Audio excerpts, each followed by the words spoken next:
Very good afternoon. You're watching the midday news on Rajya Sabha television. My name is Ashpera Kapoor and here are the headlines. Prime Minister Modi to review wide-ranging cooperation between India and Seychelles in the fields of defence and security with Seychelles President. Visiting dignitary accorded a ceremonial welcome at the Rashtrapati Bhavan.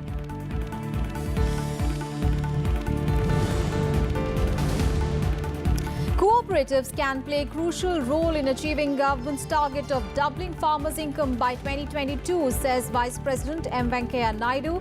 Adds they have immense opportunities to solve the unemployment problem in rural areas.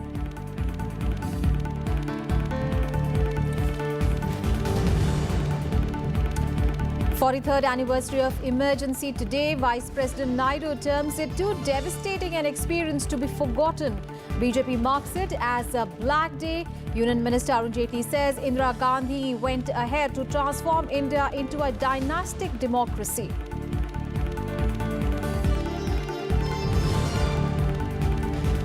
Three people killed in rain-related incidents in Mumbai, waterlogging in several areas as southwest monsoon picks pace. Rains also reported in parts of Gujarat, central and northern parts of the country to get showers in the next 2 to 3 days as monsoon activities set to revive over the weekend.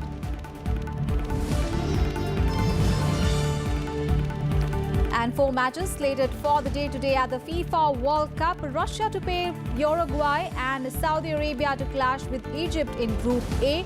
Group B to see Spain take on Morocco. Iran-Portugal match also slated.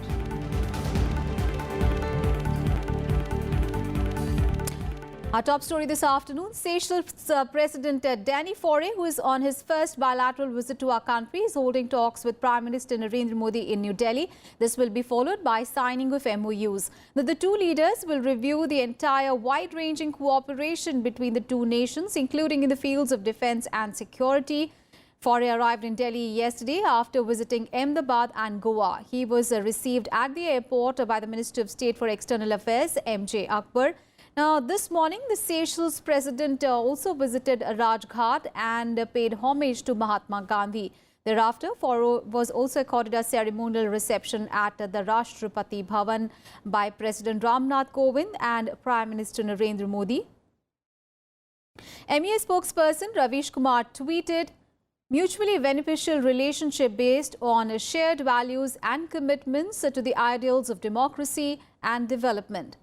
Thereafter, Faure also met External Affairs Minister Sushma Swaraj and MEA spokesperson Ravish Kumar tweeted, relationship which is deep-rooted and historical.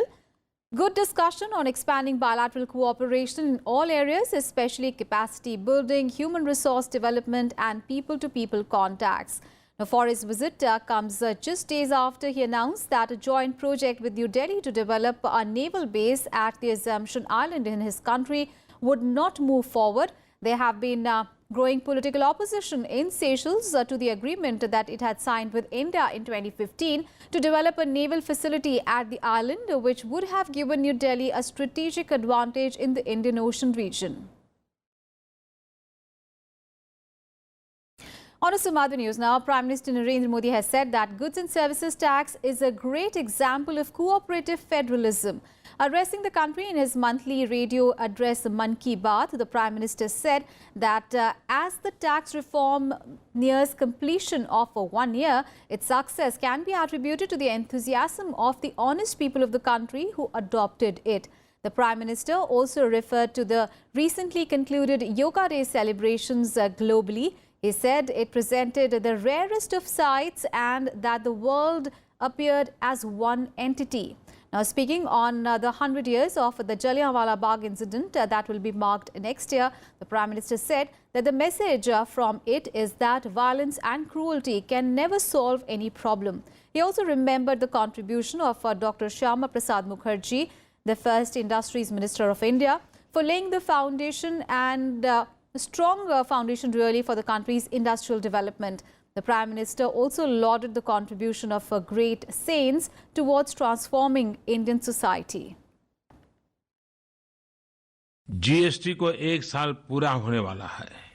One nation one tax देश के लोगों का सपना था, वो आज हकीकत में बदल चुका है। जीएसटी कोऑपरेटिव फेडरलिज्म का एक बेहतरीन उदाहरण है, जहां सभी राज्यों ने मिलकर देश हित में फैसला लिया और तब जाकर देश में इतना बड़ा टैक्स रिफॉर्म लागू हो सका। योग सभी सीमाओं को तोड़कर जोड़ने का काम करता है। सैकड़ों देशों के हजारों उत्साही लोगों ने जाति, धर्म, क्षेत्र, रंग या लिंग हर प्रकार के भेद से परे जाकर इस अवसर को एक बहुत बड़ा उत्सव बना दिया। मैं मानता हूं कि आज योग एक वेलनेस रिवॉल्यूशन का काम कर रहा है। डॉक्टर श्यामा प्रसाद मुखर्जी भारत के पहले उद्योग मंत्री रहे और एक अर्थ में कहें तो उन्होंने भारत का औद्योगिक विकास का मजबूत शिलान्यास किया था। हम हमेशा डॉक्टर श्यामा प्रसाद मुखर्जी के एकता के संदेश को याद रखें।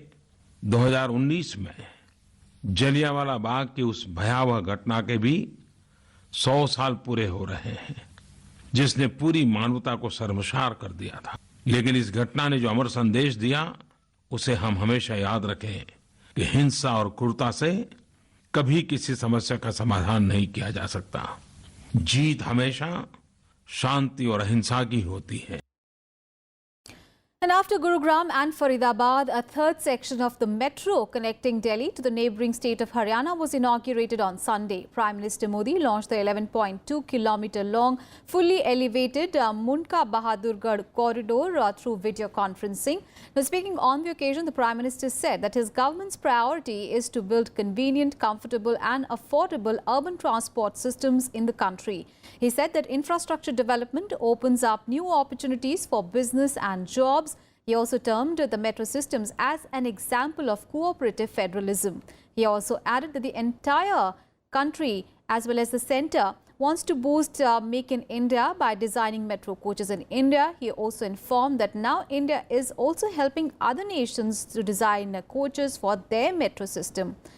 Union Urban Affairs Minister Hardeep Singh Puri and Haryana Chief Minister Lal Khattar were present at the spot on the occasion. जितना ज्यादा इंफ्रास्ट्रक्चर मजबूत होगा, संपर्क सुगम होगा, जितना ज्यादा ट्रांसपोर्ट के अलग अलग माध्यम एक दूसरे को सपोर्ट करेंगे, उतना ही लोगों का जीवन आसान बनेगा, व्यापार के नए अवसर खुलेंगे, रोजगार के नए अवसर उपलब्ध होंगे। साथियों, सरकार के इन प्रयासों में सामान्य जन आप सभी की सक्रिय भागीदारी के बिना संभव नहीं होता है। भारत दुनिया के कई देशों को मेट्रो के कोच की सप्लाई करने के लिए तैयार हो रहा है।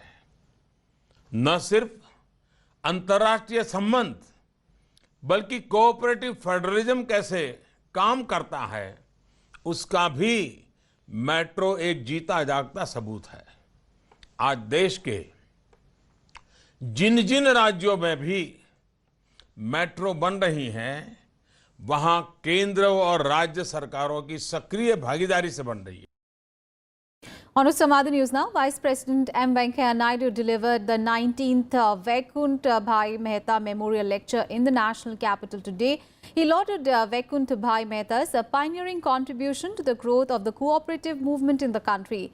The Vice President underlined the role of agricultural cooperatives in achieving the government's target of doubling the farmers' income by 2022. The Vice President said that India has more than 8 lakh cooperatives that can bridge the urban-rural divide and also create opportunities for income generation. He called on the cooperatives to find mutual synergies with the public and the private sector so as to explore new avenues of resource generation. He added that there are tremendous opportunities for cooperatives in solving the problem of unemployment, particularly in the rural areas where the poor lack skill. He also called on them to fully utilize the power of technology in their functioning. We need to strengthen cooperatives so that they can work for the welfare of the farmers and give them credit at the time they need a reasonable rate of interest. I am pleased that the present government is committed to encourage the cooperative movement. We have an example in case of NAFED, where the government have given a guarantee to a tune of 40,000 crores. Cooperatives, for their sustainable existence and to serve the members better, have to diversify their operations in new areas like honeybee production, seaweed farming, etc. The cooperatives should also train the farmers in the right of use of fertilizers and also train them in new technologies related to agriculture farming. The cooperatives, through their wide network in the rural areas, have won the trust of the farmers more than any other institution. Various schemes of the government like Jana Dhana Yojana, Pradhan Mantri Fasal Bhima Yojana, Pradhan Mantri Krishi Sinchai Yojana, Mudra scheme provide a good opportunity for the cooperatives to collaborate with the government and reap multiple benefits. Because there is every need to strengthen the cooperative movement among the women. Women know the value of money. They won't waste money. That's why the government is putting money in their account. And then if the self-help groups become sustainable.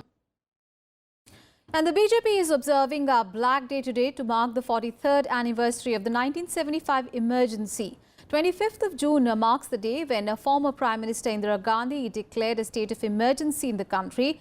And the party plans to hold press conferences across the country to highlight how this was the darkest period of independent India.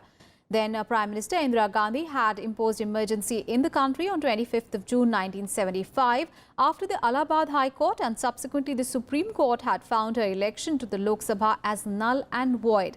It was formally proclaimed by the then President Fakhruddin Ali Ahmed. The emergency was in effect from 25th of June 1975 until its withdrawal on 21st of March 1977. Meanwhile, BJP President Amit Shah will visit his home state Gujarat to participate in a program to mark the day in Ahmedabad that will be observed as Black Day. BJP President Amit Shah will also attend the second day of the two-day Chintan Shibir of the party. And the purpose of the session is to prepare a roadmap for the 2019 Lok Sabha elections. Meanwhile, Vice President Venkaiah Naidu has termed emergency as too devastating an experience to be forgotten. In an article in a leading daily, the Vice President said that for 21 months, Indian citizens were denied fundamental rights. He said that the Constitution of India was amended, preventing the courts from scrutinizing any such amendments. In effect, the government could do anything with the sacred Constitution and with the lives and liberties of the people. He further said that there is a need to keep recalling those harrowing experiences from time to time as people are entitled to certain freedoms. The Vice President has written in detail about his experience behind bars for over 1 month, which proved to be the turning point of his life. He said that the days gave him a clear perspective of the people, the power, the politics as well as the country. It also strengthened his resolve to defend democracy and to respect the will and the rights of the citizen with respect to basic freedom. And in a Facebook post titled "The Emergency Revisited," Union Minister Arun wrote that more than 4 decades ago, the government led by the then Prime Minister Indira Gandhi had imposed a phony emergency, turning democracy into a constitutional dictatorship. He imposed emergency on 25th of June 1975 on account of internal disturbances, suspending key fundamental rights guaranteed under the Constitution to every citizen. Jaitley further said that he became the first satyagrahi against Indira Gandhi government's draconian move and was lodged in Tihar jail for organizing a protest meeting on 26th of June 1975. And during emergency, Indira Gandhi got issued a proclamation under Article 359 suspending fundamental rights. Jaitley said that the right to free speech and personal liberty was clamped and only censored news was available. Thousands of political detainees as well as journalists and academicians were detained all over the country. He also said that during the decades 1960s and 70s, the average growth rate of GDP had only been 3.5% and inflation in 1974 had touched a staggering 20.2% and in fact had reached 25.2% in 1975. Labor laws were made more stringent and these led to near economic collapse in the country.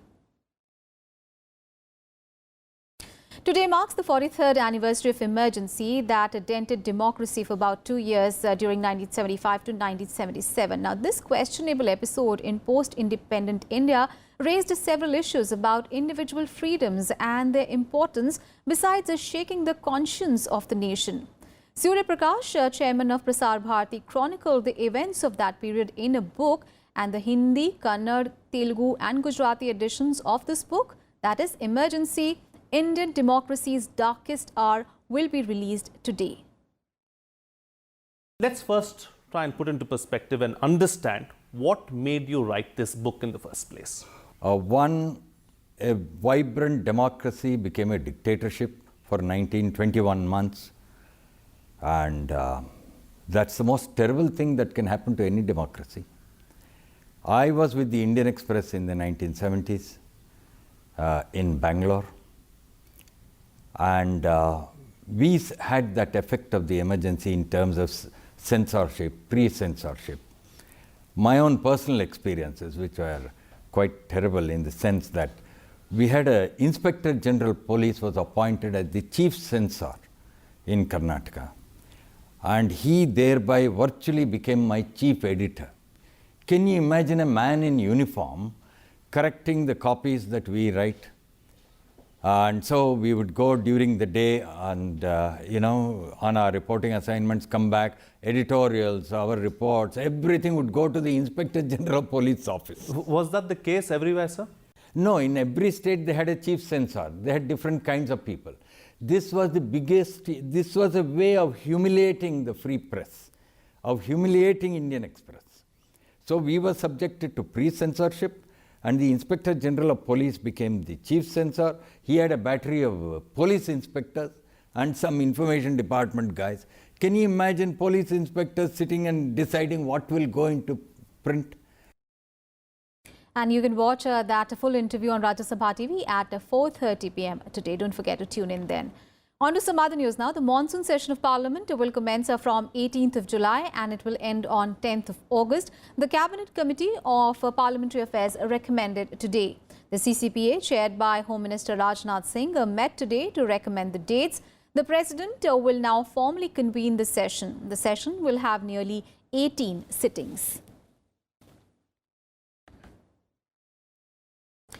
And the government is celebrating the 4th anniversary of the launch of its flagship Smart City mission. The 100 Smart Cities mission was launched by the Narendra Modi-led government on 25th of June 2015. And under the mission, the selected cities would take up various projects, including smart roads, rejuvenation of water bodies, building cycle tracks, walking paths, smart classrooms, skill development controls, as well as upgradation of health facilities and pan-city projects like Integrated Command Control Center. And the centre allocates 500 crore rupees to each of these cities for implementing the projects approved by it, and an equal amount on matching basis will have to be contributed by the state or the urban local bodies.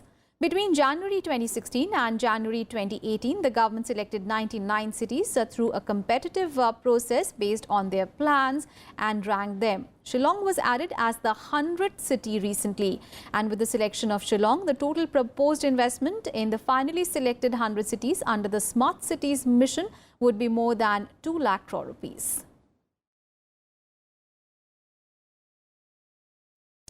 And the Delhi High Court has asked the National Buildings Construction Corporation to not cut any more trees in the national capital till 4th of July. The High Court was hearing a plea seeking a stay on felling of more trees for the redevelopment of 7 South Delhi colonies.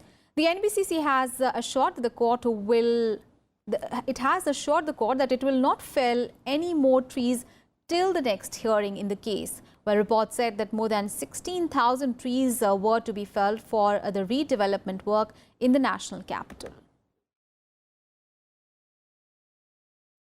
And in breakfast news, midday news, we'll take a very short break. We'll be right back.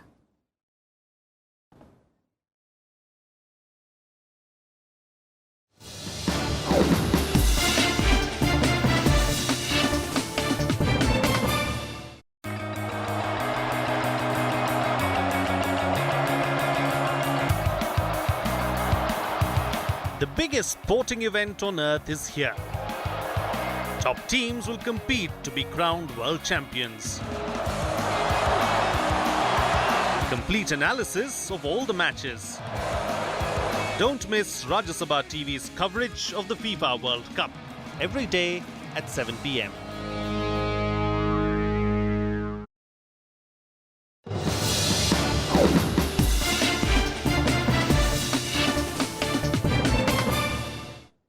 Welcome back after the break. On to some weather-related news. Well, 3 people are reported dead in Mumbai due to rain-related accidents as the city received heavy rainfall that will continue for the next 48 hours. Now, heavy rains lashed various parts of Mumbai over the weekend, leading to heavy traffic snarls as well as waterlogging in various parts of the city this morning.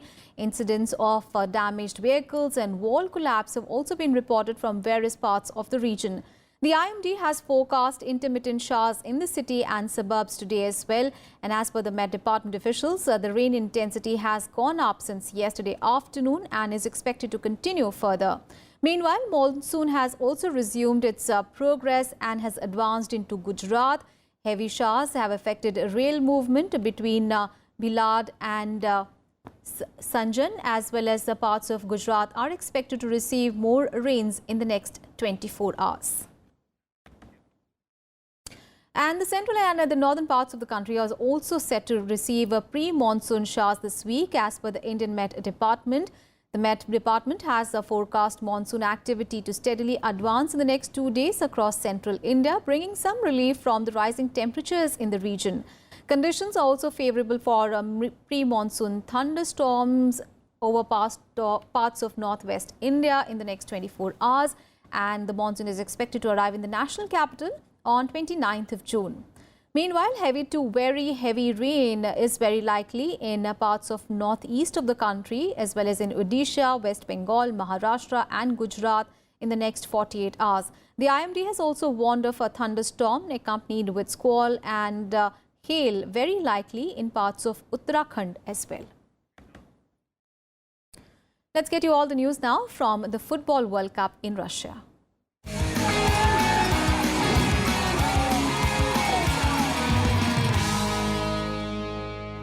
Well, England recorded their biggest ever World Cup win by thrashing an ill-disciplined Panama 6-1 on Sunday to breeze through to the knockout stage after 2 games.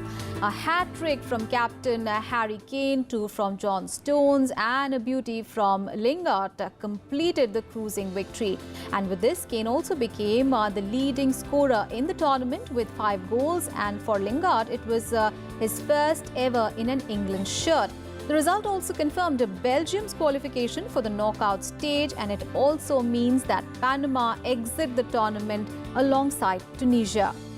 The Japan-Senegal match ended in a 2-all draw. The 2 teams now remain well placed to reach the knockout stage. Japan and Senegal have 4 points after 2 games.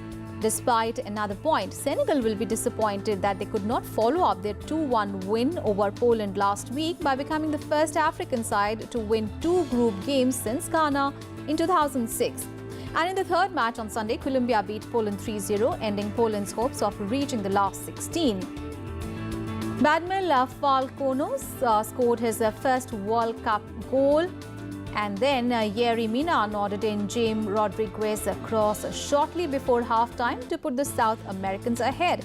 It was a much improved performance by Colombia following their disappointing 2-1 defeat by Japan in their Group H opener, and it will also give their fans hope that they can at least match their run to the quarterfinals in 2014. And in contrast, this was another disappointing display by Poland, who earlier lost to Senegal in their group opener. And day 12 of the FIFA World Cup today will see 4 encounters. It is Russia versus Uruguay in Group A match at 7:30 p.m. Saudi Arabia to take on Egypt also in Group A at 7:30 p.m. And in the first of the 2 Group B matches, Spain will take on Morocco at 11:30 p.m. and Iran and Portugal are to clash at also 11:30 p.m. And for in-depth analysis of all the day's matches with our experts in the studio. Do watch our special daily show on FIFA World Cup every day at 7 p.m. Well, it is a new show timing for our Football World Cup coverage, as the match timings also have changed, and the first one at 7:30 p.m. So don't forget to tune in.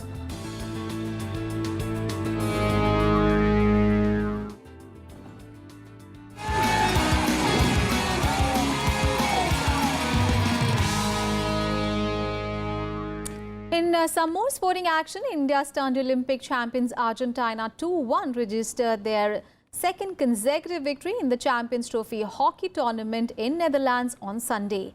India scored both their goals in the second quarter through Harmanpreet Singh, who converted a penalty corner, and Mandeep Singh.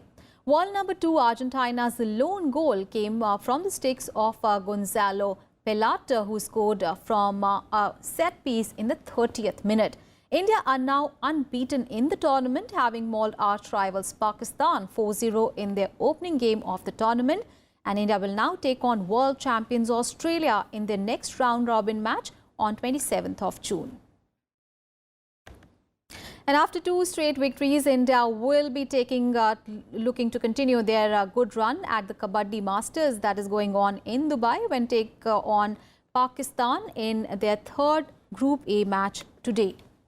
Having won their previous matches against Pakistan and newbies Kenya, the Indians' spirits are on a high, as their raiders as well as their defenders have made things look very easy on the mat. In the first game against Pakistan, the Ajay Thakur-led Indian team started off very sensibly, gauging the weaknesses and the strengths of their opponents in the initial minutes before thrashing them by notching up a tsunami of points. And the second game against Kenya also went the same way, when Indian raiders, that is Devadiga and Monu Goyat, along with the defenders, put Kenya on the mat and won by a huge margin. That's it in this edition of Midday News. Thanks for watching.